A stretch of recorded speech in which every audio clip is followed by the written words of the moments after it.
Twitter.com/Karen A. Darling.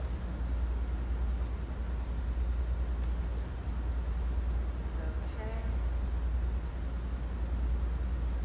So swipe up.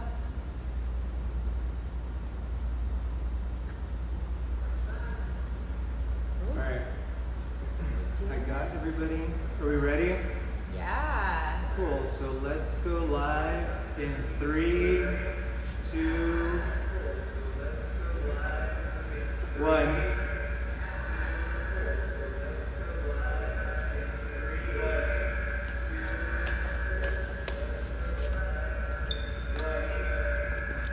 All right, we're live.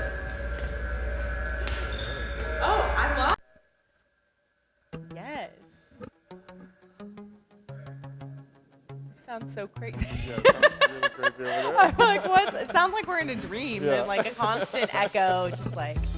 But we're live. We're live. Are we playing music? All right. Oh, Sweet. Hey guys, welcome to Hot Pizza Ass Live. I'm your host, Erin Darling Tralva, and this is Zach Harper. yes. And this is Fuerte and Fearless. So I just want to give a shout out to the brand. They sent me this shirt. It's my favorite shirt ever, Stealing Jobs. Check them out on Instagram at Fuerte and Fearless. They're fantastic. Support a Latina-owned business. There you go. Yes. Are you going to support them? Yeah, of course. I'm not going to steal any jobs, but I'll support them. Okay. Yeah. Good. Yeah, you have enough jobs. I have you don't enough. need I have to. plenty of jobs. Yeah. So today on the show, we decided it's been a while since we did a live show because there's so much been going on, and we wanted to take a respectful break. And now we're back to do live shows with you guys. And so the thing I wanted to do was a Q&A because I know that so many people like asking questions in my DMs. So why not just answer them here, right? Right. Yeah, so Yeah. we crowdsourced from you guys and got some really awesome topics that we're going to discuss in the Shaka Khan notebook here. We have Shaka on the show. This is probably the only way I'll ever have Shaka on my No, show. we'll get Shaka on the show. You think Shaka will do it? I feel very confident in Okay. that. Yeah. All right, so our first question. Should I give people a shout out? I mean, sometimes I don't know if If I they want to wanna- share their personal information. You know what I'm saying? I think like some of the early questions is good. Yeah, I think that's fine. All right, the non-personal questions, Yeah. I'll share who they are. But I actually have 3 people that sent me this question. It's a very, very controversial, hot topic right now. People want to know, should pineapple be on pizza? What are your thoughts on this very hot topic? Absolutely. There are rules to it, but absolutely pineapple belongs on pizza. Here's how. 1, don't put it with that nasty-ass ham on a Hawaiian pizza. That's terrible. If you want it with meat, put it with pepperoni. You want like a spicier meat with the pineapple, it bounces a lot better. 2, don't cook the pineapple. You want cold chunks of pineapple on a finished cooked pizza. And 3, the best combination if you don't eat meat, pineapple and jalapeno. We've done that's that. That's true. an amazing combination. Yeah, so I don't eat meat, so I'm pretty much out on the ham. But when I used to eat meat, I used to love the ham and the pineapple. So Ah. you know what? I'm not going to judge you guys if you want your Hawaiian pizza. I say do you. Pizza is a personal experience. And really, if you want to do it that way, just do it however you want. And also, I eat a lot of weird stuff on pizza because Right. I don't care and because I don't eat meat. So I'm the type of person that will eat potato on pizza. I will eat leeks on pizza. I will eat pretty much anything. I would probably even Okay. eat like fish on pizza. Oh. No. If someone came up No. with a really bomb salmon No. pizza recipe, I'm pretty sure I'd be ordering Look, it. I like to think that for a non-chef, I'm one of the 5 best salmon cooks in the world for not Yeah. being a professional chef. True. You don't put salmon on a pizza. You don't put fish on a pizza. It's a terrible idea. That I'm offended by. Like legitimately offended. Okay, moving on. So that's the answer. Basically, the answer is yes, you can have pineapple on your Yes. pizza, and you should. Okay, our second question comes from the Kyle OC. He wants to know, what is the best frozen pizza? Ooh, okay. So a lot of options here because you can get like one of those little mini pizzas, like a Red Baron, a Red Baron circular pizza. If you like a little personal size, right? The Red Baron pizza is really good. A Stouffer's French bread pizza is bomb as hell. But if you're going just regular, I like the Rising cheese pizza, rising crust, and then you put your own Ooh, toppings like on it. bruschetta. Bruschetta. Bruschetta's bomb. Yes. But I have to say, you know what? I think DiGiorno's is pretty much killing the game. Okay, and here's why. The crust. So many times people think that they're going to go the healthy route by ordering a thin crust pizza. Right. Like, don't do that. If you're going to do pizza at home, frozen pizza, don't waste your time with the thin crust because it's probably going to be unhealthy no matter what. You're not doing yourself any favors. And the thin crust is always disgusting.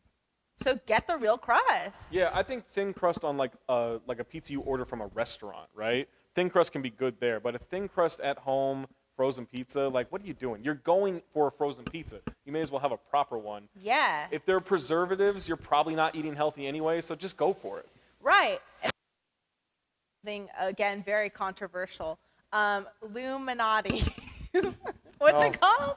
Okay, so Illuminati is something that you're not supposed to talk about. Lou Malnati's.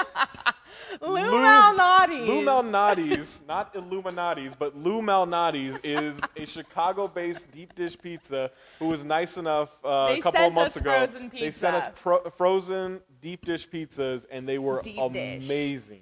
Really good. Absolutely amazing. Yeah, so that's a good frozen pizza option, but it comes from a restaurant. Some restaurants, you can do that. Yes. Ask your local Ooh. restaurant. What?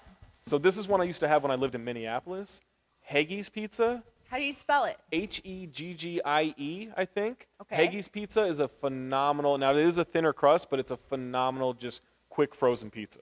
How do you get it? Do you order it online? Yeah, you can order it online. You can order it from just about anywhere. Okay, Yeah. cool. Should I start a pizza line called Illuminati's because I keep accidentally saying it? I feel like there's a different way for you to get into like a secret pizza society than just starting one called Illuminati's. I can't remember. It's Lou Malnati's. Lou Malnati's. Thank you, Lou Okay. Malnati's. How do you And spell it? Just so they know, because I've butchered it It's- every time. It's 2 words. L-O-U. L-O-U, Lou. And I believe Malnati's is M-L-N-A-T-I-E'. Okay, there we go. Cleared that up. Okay, moving on to the next topic. Oh wait, I have a deep dish pizza question from somebody on Instagram. What? They asked if they think either of us could eat an entire deep dish pizza on our own. No, I don't think so, because here's the problem with deep dish. I love deep dish, but I'm not a big deep dish fan because I kind of like to commit to my pizza a little bit. Like, I want to have 2 slices. I cannot do that with a deep dish. I get so full so quickly. What about you? I mean, I could do it. I wouldn't be happy with myself. I definitely could do it. I could eat a whole pizza no matter what the situation is. But yeah, deep dish is so much dough. There's so much, and there's so much cutting. Like fork and everything, you can't just pick it up and eat it. That's the beauty of eating regular pizza. If you're gonna eat a whole one, is you can just keep shoveling it in. Now you gotta cut it. You gotta make sure you don't spill it on everything if it's deep dish. Okay, but here's the thing. You can, but okay, you're not going to like this, but you could do it like this. You could cook the pizza or order it somewhere, take it home, put it in the fridge, and the next day you can eat it with your hands because it's cold and it's kind of stuck together. You do know me very well because you're right. don't I like do that. not like that suggestion. I think that's a terrible idea. Why I am I knew not it. order a pizza so I can eat it the next day? I like next day pizza. do I actually love next day pizza. I do. You've never ordered a pizza though to eat the next day. Well, I've never had the problem of trying to consume a deep dish in one setting and complained about using my hands. So, I'm just trying to offer some solutions. Sure. Jesus. All right. All right. Next question. Is there a reason why a lot of comedians are quiet about defending Crystalia? Is it because of cancel culture? There's 2 levels to this lot here, question. yeah. I'm not exactly sure what they mean about defending. I think being quiet, okay, there's 2 different things. Defending his actions, no one should be doing that. It's Right. wrong. You DMing little kids and stuff in a sexual way is disgusting. Don't do it. Actually, adults DMing kids, period, don't do it. Don't That's do it. wrong. Being quiet about it. So are other comedians being quiet about it? Yes, and I think I have opinions on that too. I don't want to speak for them, but there's probably political reasons why they're afraid to, Right. and why people aren't speaking out right now. And then the third part of the question, is it because of cancel culture?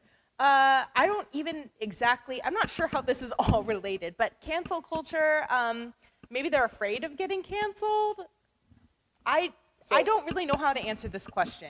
What do you take out of it? Okay, so I was doing a podcast with my friend Angie for Count the Dings, which is where I do some of my podcasting, and we were talking about cancel culture, and she had a theory that cancel culture actually doesn't exist because people don't really get canceled. Bill Cosby went to jail, Harvey Weinstein went to jail, so they're canceled, but like everyone else, like Louis C.K. takes a year off and all of a sudden he's doing shows again. Like there's no real canceling of stuff. Stuff can be taken away, but they're not done. And so I don't think the cancel culture is part of it. I think people are worried about getting dragged. I think people are worried about the public shaming of if you come out and you defend Chris D'Elia, then you look like you could be just defending a friend, but you look like you're defending the actions, right? And they're two very different things. I don't think you should be doing either. I don't think you should be defending either. He's completely in the wrong on this, and it's very disgusting. But at the same time, I think there's a quietness because people are worried about the power dynamic, right? If Chris D'Elia doesn't get canceled, or the next person who does this doesn't get canceled, and you did speak out against them, they don't want that wielded against their career later on. I do think that's a very real thing, which, in my opinion, is very stupid. I think, not to compare it to other injustices going on in the world right now, but I think a lot of people in the past haven't spoken up about certain issues, most of them racial issues, because they're worried about backlash or worried about making it a thing. These are things, whether you decide to speak on it or not, you should speak up for what's right. I totally agree with you. I think that there's an aspect there, like I kind of mentioned before, about being political, right? Like Right. not wanting to piss people off or being afraid of who you're offending. But really, like in something like this, there is no taking the other side. Right, what side are you going to take there? Like, there's nothing you can, there's no way you can be like, well, in this case, she was 19 and he was 40, and so it's legal, or it's legal in this state. Like, you shouldn't be looking for loopholes to talk to teenagers. That's when you know you're in the wrong. If you have to start doing mental gymnastics to justify the actions, you're in the wrong. And I just want to say I did create a petition that you guys can find Yes. right here on my Twitter with change.org to keep grown-ups out of children's DMs. So if you guys would like to get the attention of big social media platforms, it's something I'm trying to do right now, trying to create some forward movement to keep adults out of the DMs of minors because they don't belong there. Strangers do not belong in little kids' DMs, period. Now, not to get teenagers mad on the internet, but also I'm an adult, so why would I care? They don't need full access to social media. They don't need direct messages. They don't need private messaging, like much to your petition. That's not something that like, oh, this 16-year-old has the right to this. No, it's a platform, it's a product. You don't have to give them full rights to it when they're not 18 years old. Yeah, they have access to it. They can use the platforms. Sure. I'm not against that. I just think that it limits the access that predators have to them if we close their DMs or create some sort of system where other people in their peer group can DM them, but not anyone, not strangers, not Chris D'Elia. All right, that's all I got to say about that. Moving on, we have Obi the comedian who asks, what do you think the comedy scene will be like post-COVID? Ooh, this is a good question. I think it's going to be exactly the same, just Oh, with people wearing masks and less people in clubs for the time being. But once we get a vaccine, I think it's going to go completely back to normal. What will change is who wants to still be involved in comedy. I think that everyone is going through a period of time where we're really questioning everything we're doing. It's a big, big cultural transition. Some people aren't going to want to be constantly traveling and constantly interacting and shaking everybody's hands, which I completely understand. I might be one of those people, like who knows? So Right. I think comedy itself won't change. I think that who's doing it will. What do you think? Yeah, I think that's accurate. I think once people have the okay, as we're seeing in many states, some to the rise in COVID cases, I think when people get the reins loosened up by the local governments, they decide to go out. They decide to get back to a normal life. And once there are fewer consequences with your health, as we get a vaccine and as this thing gets eradicated, or at least lessened to where it's more common like the flu or a cold or something like that, I think people will still start going out again. Like we've talked about, will movie theaters reopen? Will those be the same? I think eventually they will. I think it's going to take some time, but I think eventually it will. Sporting events are going to be something that people have to get used to again once fans are let back into that. Like all forms of entertainment, eventually people will get back to it, but you will see like a more commonplace for people just wearing masks in public, and it'll be an accessory. You'll have designs on them like you're seeing now, and that will just be the norm.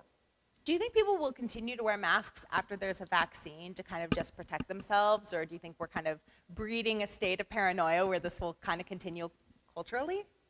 Yes, I think yes to both. I think Really? I think some people will. I think you'll see a fair number of people want to be careful about this. I think people with health issues maybe were on the fence of wearing masks in the first place. I think they'll take that extra step to be cautious. And then in terms of like just people feeling like we're going too far, I think if you weren't going to wear a mask now, you're certainly not going to wear one when stuff starts to get cured. I think it'll just be based on health preference. Okay, cool. Our next question is, who do you look up to in comedy? Who do I look up to in comedy? I think who I look up to in comedy right now is any woman who continues to pursue this, knowing how shitty the circumstances can be, knowing the people in the industry that have very clearly said that they don't support or respect you. And I don't give a shit about who is at the top if you don't treat the people at the bottom well. So I don't care about any heroes anymore. My heroes are the people that are doing it, the women that are continuing to do it. Any young comedian that decides today, I want to do it.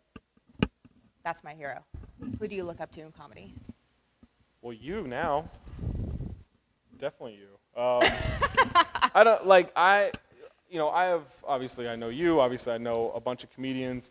In terms of like the more established people, the people who have made it and who people who are stars, like there are people I like. Obviously I look up to Dave Chappelle. I think he's a great communicator. I don't agree with everything he's done or said, but he to me is the best I've ever seen. Right. So I look to the craft of what he does. But there are a lot of like current people who I'm biased for because they're my friends, but like Ian Carmel, David Bory, who's the voice of Comedy Central. Anytime you hear a loud commercial or a loud ad read on Comedy Central, that's David Bory's voice. Mike Malloy, Zach Toscani, like these are my friends, but I find them to be not just great comedians, but people who are inclusive, people who bring women, bring minorities onto their shows, not just because they think they have to, but because they really want to empower the entire community and be inclusive. And I think anyone who does that, much like you're talking about, any women who step up to do the comedy world, like if you're looking to make it one funny and two a better place, that's who I look up to. I love that. Yeah. Should we talk about what happened to me today or no? Yeah, no, let's do it. Oh, okay. I love So, all right, let's put some people on blast. So today I had a white male producer, reach out to me. Well, they tried to book me for a show, but like I said, I'm not really sure if I want to do comedy right now, live comedy, because of everything going on. But they also asked me if I would help refer them to other female comics and diverse comics. And I responded and said, yeah, you know what, I'm happy to do that. Do you want to bring me on as a co-producer? Do you want to bring me on as a consultant? If you want my contacts, if you want my help, I'm happy to do it. And they basically blew over. The question was like, thanks, we'll ask someone else. I'm shocked. I'm shocked that a white man did this. I'm like, if you're trying to bring up, if you want to support women, if you want to support diversity, why not bring a diverse woman onto your team to help you and give you that point of view instead of asking for her contact list and for her to produce your show, do your job for free? Here's my advice. Don't do shit for free unless you absolutely have to. Whether it's writing, whether it's comedy, steal jobs. Give someone a job. Yes. You know what I'm saying? There's such a structure for things of like, oh, you have to pay your dues and you have to do unpaid internships and you have to put in hours and hours and hours and work a separate job. And there are some industries where that's true, but there are some industries where that is absolute bullshit. You can find work, you can find ways, you can demand pay.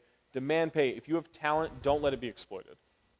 But again, as a comedian, you do a lot of comedy for free. So, I mean, this is just, if you're getting started, don't let that hold you back. Go to your open mics, do your free shows. You'll get there eventually because you need to do it to get the stage time, unfortunately. But our next question comes from Lowell. He's a friend of the podcast, and he wants to know, well, okay, actually, maybe I shouldn't say that because it has some personal information. We're going to go to the next question, who's not from Lowell. Okay, free date ideas for when you're poor. Ooh, okay. Date ideas for when you're poor. All right, well, a day hike that turns into a picnic is like low-key Oh, yeah, going that'd be to cool. make some moves for you. The beach, always good. Going for sunset walks, always good. Especially Sunset Drive. sunset drives. We went for a sunset drive during this whole COVID thing. What else can you do? Cook for the person, right? Like, if you can master a meal, cook for that person, have them over. You can do it on the cheap for the most part. You can find ways to do inexpensive but like kind of almost luxurious meals to make. Just make efforts. Don't do like the typical, hey, you want to go get a drink. That's fine for getting to know someone, but if you're really trying to have a date, you got to make something that's going to connect and show effort that like, look, I really tried for you. I really tried to put, even if you fuck it up, it will go a long way. Okay, so I have some ideas because I know this person personally. This is a girl who is dating women. Do a spa night. Have your girl Oh, over and yes. do masks. Do a foot peel if you're brave enough. Do you know what I'm saying? Do a deep conditioner. Why not? That could be fun. Like, pamper your girl a little bit. Oh, and on top of that, once you start, then you like do the scalp massage. Yes. Yeah, the face massage. That's a good idea. Yeah, maybe do a Yes. little neck rub, and who knows where it goes after that. Right. There's another cool idea that I figured out is a thing that I had no idea. So the Metropolitan Opera House live streams operas. They're live streaming opera for free for donations. And it's really cool. We watched it last week. We watched Akhenaten, and it was incredible, Yeah. and the production's amazing. And so if your girl's kind of like cultured or into stuff like that, watch that. Or like, all right, here's the thing. Even if you don't like it, you can still find a lot of interesting talk things to talk about from it because we were watching it. I do like the opera. She likes the opera. But we were watching it and like distracted by the people in the background. Like there's a lot of juggling in that opera. Like you would think it's Yeah. just a bunch of people say there's a lot of juggling. A So lot. we couldn't keep our eyes off the juggling. Some dude was doing push-ups while singing and like there's a lot of things you can pick out to make it like focal points and talking points while you watch it. Yeah, these are some good date ideas. All right, so we have a question from someone. I don't want to say who because it's also personal. Is it okay to reach out to a friend even though they thought you wanted to date them? Okay, so what does this question mean? That's a great confusing Hold on a question. second. Is it okay to reach out to a friend even if they thought you wanted to date them? So the friend thought that you were interested, but you weren't, or were you? I have two different answers to this question. Okay, well, answer both of them. Let's see what they Okay, are. so if you were actually interested in this person, if they have expressed a boundary, if they have said, I don't know about this, if they said, I am involved with someone else, if they've said, you've made me uncomfortable, don't reach out to them. Give them some space, just let them do their own thing, and maybe you guys can continue your friendship if that was a strong friendship to begin with. But on the other side, if what you mean is that they thought that you wanted to date them but you didn't, so maybe their ego is hurt or maybe it's kind of confusing, I say definitely reach out. Why not? Like reach out, see if it's okay, see how they feel, if it's all right to continue conversations. So that's kind of how I feel. In one case, it's like a nah, and in the other case, it's like see where they're at. Yeah, I think if there's any situation where you've made the person uncomfortable in the past by this assumption, then let that go. Like Yeah. don't reach out. If it was they were dating someone at the time and they're not dating them now and you kind of want to see, I think it's okay to pursue a little bit just to kind of feel it out and see if there is that interest that was awkward before. If they thought you liked them and you didn't, and so that created something weird, I'm a big believer in like the worst they can say is no. Right? Now, I don't think you should hassle or annoy someone, but I think like it's okay to ask out. And if you're okay with the ego hit of them saying, no, I'm not interested, then that's the worst thing that happens. I think it's okay. Yeah. Okay, so next question. I'm completely broke. What advice would you give on being more responsible with money? I think that's a really good question. Yeah. Completely broke. Well, I guess it kind of depends on what your situation is currently, because I would say normally try to create more income, but right now I don't know what that looks like because perhaps you don't have a normal job, or perhaps you're on unemployment but you're not getting enough, or that money all goes to your bills and your rent. So there's a lot of different reasons why people are broke right now.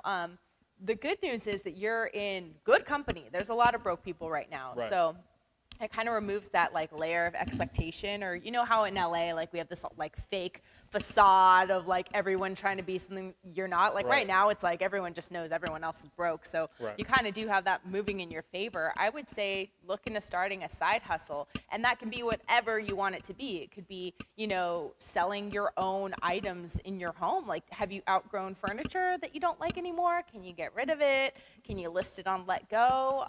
Are you a graphic designer? Can you make someone's logos? Can you get an account on Fiverr and see if you can do stuff for money? Can you teach?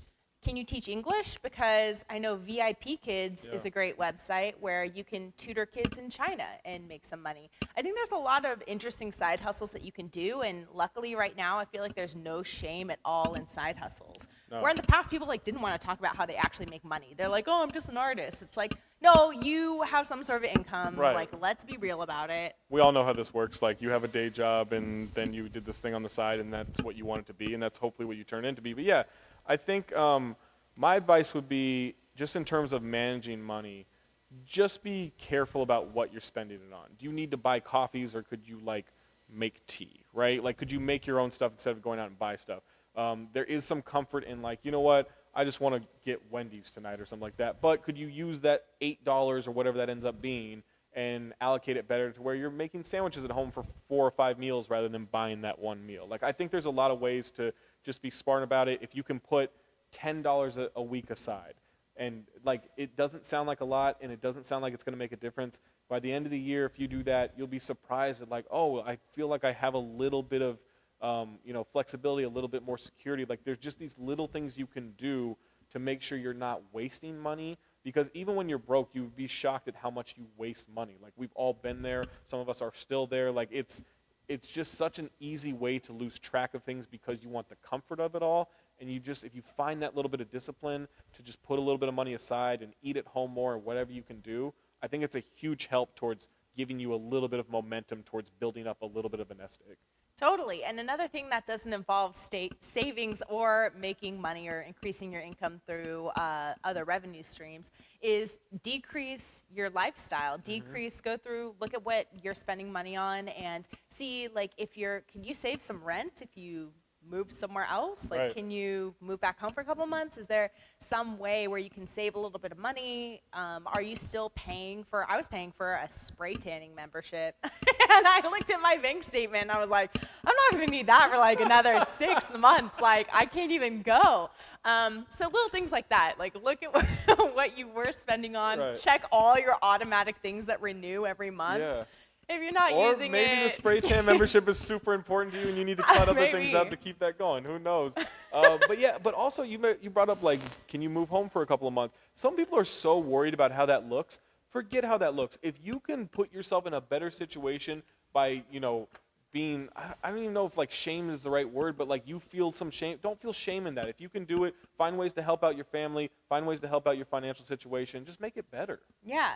I totally agree. Yeah. I think that the most important thing is removing shame from any aspect of this, because there are so many people in this similar situation, and I think that this is the best time to actually have open conversations. Absolutely. About side hustles, about money, about saving, about spending, and you can do it.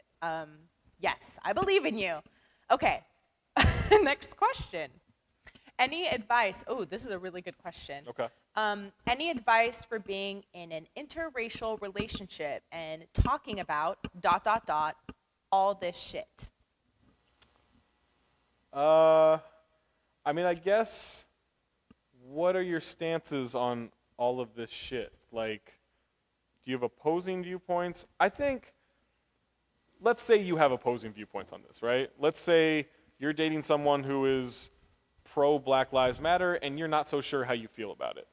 How? I don't know. I'm just trying to think. I don't understand what that would mean. Okay, so let's say that's the case, right? Okay. Listen. You should be listening anyway, but listen to what other people's experiences are. I'm a straight white guy, right? Not a lot of experiences that are that oppressed. Like, it just doesn't happen to us all that often. I've gone through tough times, but I've never been oppressed, right? When people talk about their experiences from a black culture, from a Mexican culture, from Asian culture, whatever that is, right? Persian, it doesn't matter. Like, whatever that is, listen to what their experiences are and don't try to tell them what they should feel about those experiences. Just listen, digest it, empathize with it, sympathize with it. Do whatever you can to take that in and make it feel like you're an ally, you're listening. You don't even have to agree with certain things, but just don't tell them, no, what about this? Don't do that. Like, try to share experiences and be someone who is an active listener. That's good advice. I would say, so advice for being in an interracial relationship and talking about all this shit, my advice is to do what you're doing. Just talk. Talk about it.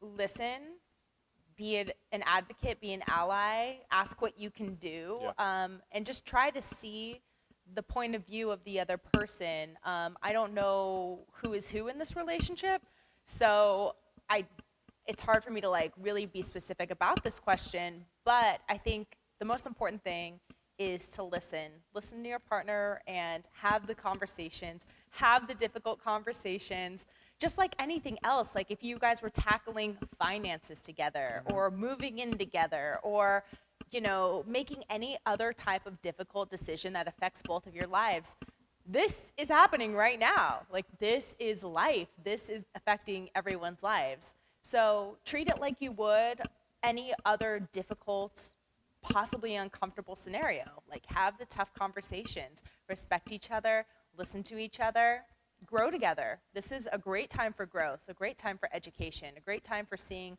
other people's point of view of the world.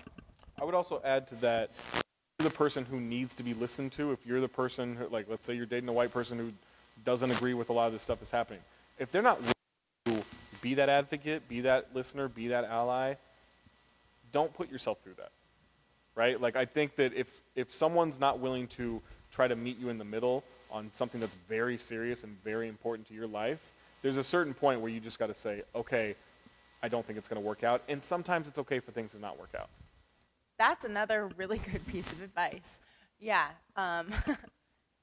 exactly what Zach said. Sometimes relationships just end. It happens. Yeah, I hope they can work through it. All right, next question. Why do so many people still buy dogs when there are so many that need to be rescued? All right. I bought a dog. And you're evil. So, okay, so here's what I have to say about this. So, I think a lot of people, like, I'm the type of person that will probably buy my next dog because I have dog allergies. Right. Unless I can find one that happens to be hypoallergenic at a shelter, that would be amazing. But I think I know it's a way bigger issue than just people who have allergies, though. Sure, yeah. I mean, I think, like, look, I think if you just want a dog, yeah, go rescue, go adopt. Like, I think I think if you want a specific dog and you can't find them in a rescue, can't find them in an adoption place, like, I think it's okay to go get the dog you want. I think it's better if you can save a dog and rescue a dog, but I don't think you should be beholden to, like, some standard that you don't get to have the one you want. Like, if I was going to go buy something, but I couldn't find a way to get it at a different way, but I want this specific thing, I'm going to pay the money to get the specific thing I want. I don't think dog ownership is different. I think you should try to rescue, but I think it's okay if you want a specific dog that you can't find in another place, yeah, you can buy it. Like, it's not the best decision in the world, but it's not like some great injustice either. Well, it is kind of an injustice because then dogs in shelters die, so this is a very complicated issue. Well, but here's what I would say. What if we change the system to where we don't murder dogs in shelters? well, that would seem better, right? Well, Like, yeah, but then the shelters would be completely overrun, and that would create a huge problem financially. yeah, but I think there's a better way to save the system, and you can still buy the dog you want. Okay, so here's what I'm going to say. If you are someone like me and you have allergies to dander, which I do, which I think is a reason why I would probably buy my next dog, I foster. I try to give back to organizations that do rescue dogs. I donate my time and I donate money. So if you do make that decision and you feel, shitty about it karmically, do the right thing Yeah. and help give other dogs homes. Help them temporarily if you can, you know. I think that that's a pretty good give and take there. But yeah, like he's right. He has a good point. A lot of people do this. Yeah, a lot of people do this, and I think the fostering actually is a great idea. If you go buy the dog you want if you have to have that dog, and then bring another dog in, foster, give them a home, help them find another home. I think it's a great kind of middle ground. All right.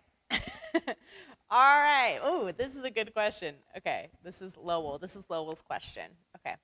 As a comic, how do I talk about serious situations without hurting people? I mean, you're the comic. I don't know. I'm just like wondering exactly what he means by that too. I mean, Okay, so here's my thought. So if by hurting people you mean like offending people, okay, so this is, you guys can take my course. It's called How to Find Your Voice in Comedy. Go to my Instagram, go to my Twitter. It's in my link tree. Anywhere where I have a link in bio, you can find a link to this course. This is something that I talk about in depth. So if you're gonna approach something that is controversial and you don't know exactly where you stand on it, or you're hesitating at all, my advice is to wait on it. Sure, go ahead, write that material, journal it out, like work on developing it. But if you're not confident about putting it on stage, like everyone's gonna know. The audience is gonna know, you're not gonna feel right about it, and it's not ever gonna feel authentic to you. And I think that's the most important thing when it comes to comedy is authenticity, coming off as a real person, being believable, because it's you on stage. It should be believable. It's your material, right? And there's a really big problem and a big disconnect when comedians get up on stage and they do stuff that is not for them. You know, it's confusing. It's like, why are you performing as a character or writing material that you're not really connecting to? So that's my big thing. Focus on being authentic. And if it doesn't feel authentic to you, it's probably not right now. That doesn't mean that you can't come back to it later. Just give it a break. Yeah, find your voice in comedy. I've taken the course. It's actually really, really helpful, just not in comedy writing, just in regular writing. I found it very helpful. I would say maybe if this was about like telling that, Good point. always change the names on these stories. Yeah, or don't even name the person. Yeah, you at don't all. need to. Yeah. Yeah. Just say I knew this person. Yeah. Whatever. And if they're your ex, they probably deserve it. So, so call them out. All right. Just kidding. Do what's authentic to you. All right. Shelby wants to know. This is our last question, and it is kind of a downer. Okay. It's a very serious topic. She wants to know about losing family members during this time, and do we have any ideas on how to grieve / stay sane? That is Ooh, heavy. Yeah, that's tough. I mean, I tend to not really feel comfortable telling people how to grieve. Obviously within reason. I don't think you should be irresponsible, but grieving's a very individual, intimate process that can take weeks, it can take months, it can take years. And during this time, like, I know someone who lost his dad to COVID. We've seen people talking about on social media losing their parents or losing loved ones to COVID.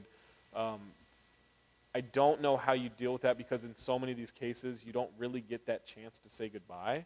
And that tends to be, typically when someone close to you dies, you hope to get that closure of at least having last words with them. And that's not really the case right now. And because of that, I don't know really what you do. I think you have to be honest. I think, mental health has been talked about more now than ever, right? Like, more now than ever. It's okay to talk about mental health. It's okay to say, you know what, I'm sad, I'm depressed, I'm anxious, I have anxiety, whatever. It's okay to do that. One, empower yourself to feel comfortable enough to talk about that. Seek professional help if you can. There are ways to get it in terms of more cost-effective ways to get professional help, but you've got to find someone to. You've got to be scared way, and that's not what you do, and that's kind of something you have to be true to yourself with, and that's not self-aware sometimes. Yeah, it's really, really difficult, and I'm so sorry that you're going through this. It's truly awful. I would say I think the best piece of advice that I could give when I've lost family members in other times, which I know is completely different than what we're going through right now, the best advice I could give is to lean into your family, because if you're suffering, if you're hurt, if you're having a difficult time with your grief, I'm sure that you have family members who are going through the same thing. So find that support system, be in contact with them, check in on the other people that are dealing with the same situation that you are, and yeah, and make sure that you have ways to emote comfortably, whether that's with, you know, friends, significant other, therapist, and yeah, and time heals everything. But I know that's really not even something that Yeah.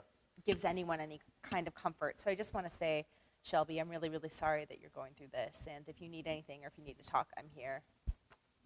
Yeah, and I think on top of that too, because we're all kind of locked inside right now, it probably feels even heavier, right? It probably feels like everything's more on top of you because you can't just go out and take easy walks or go somewhere and get your mind off it. You're always going to be reminded of that. And so that's where talking to loved ones, talking to family members, friends, neighbors, you know, therapists, whatever you can, talking really does, like, it's one thing to have this inside of you and think about it constantly, even if you're being very honest with yourself and very self-aware. It's another thing to get that out, to verbally speak it out. It is very therapeutic. Solve everything. It's not everything. Able to call a hotline. And like, that stuff matters. That stuff actually does help your mental health. All right. Yeah. Thank you, Zach. Thank you, Aaron. I know I wanted to structure the questions so that we kind of went from fun to the most difficult ones at the end. So thank you guys for sending these in. I appreciate you. Thank you so much for supporting the show. Thank you for really just being there for Hot Pizza Ass Podcast. I know that I've been trying to put out a bunch of content right now, but at times, because of the things going on in the world, it's a little bit difficult to always know what the right thing to do is. So trying to balance that line between entertainment, information, and really just community is something that I've been trying to do with this podcast. So thank you guys so much for your eyes and your ears and your support. Let me add one more thing to that. She had an on Hot Pizza Podcast where she gave the platform to people of color to tell their stories about what's going on, their dealings with law enforcement, their dealings with all the stuff in the world with racism, racial injustice, and she chose to just give that platform for an episode. A couple of my friends were involved, people I work with, a bunch of really powerful, really good stories. If you're a person of color, if you're a white person, it doesn't matter. Like, you should go listen to this episode because it's important to hear those stories. Yes, and that episode is called Stories That Need to Be Heard. It's up on iTunes, it's up on Spotify, and also if you're interested, I released another episode, I think just yesterday, about stress management. So if you are going through stress, emotional duress, a difficult time right now, if you need help, if you want to hear a podcast episode that's talking about stress resilience, I also dropped that one too yesterday. So I hope you guys have, a great weekend. Sure. A great weekend and the opportunity to check some of these episodes out. And thank you guys again. I'm Erin Darling Tralva, and this is Zach Harper. Yep. We did it. We did it. Thank you guys. Yay. Shaka. Yay. Was that okay?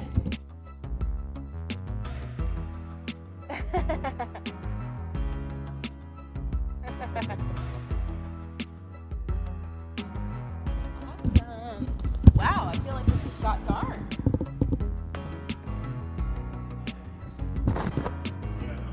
Really? Yeah, all of a sudden it's like I really noticed the lights.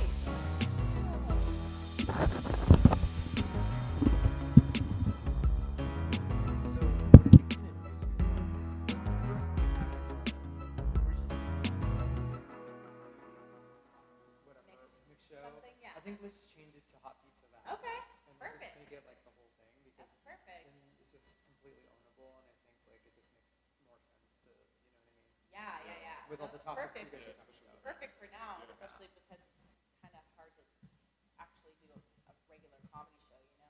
Yeah, no, totally.